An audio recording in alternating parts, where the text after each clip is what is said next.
This sweetie is Bella. She is a 2-year-old lab with a beautiful black coat. Bella's just checking everything out in here. We're having some time off leash in our lecture hall.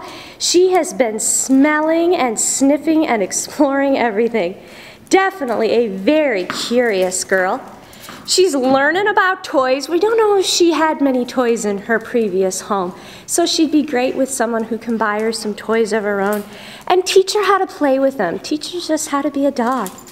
She loves to go outside to smell and sniff and explore, so she'd love a home that could take her for those nice long walks as well.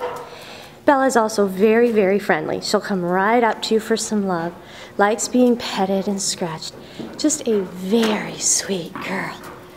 While she's been here at the Humane Society, Bella does prefer to go to the bathroom outside, and she walks very nicely on her harness. She's a very gentle, good dog who definitely deserves a second chance at a loving new home. Bella's going to make someone a terrific new companion.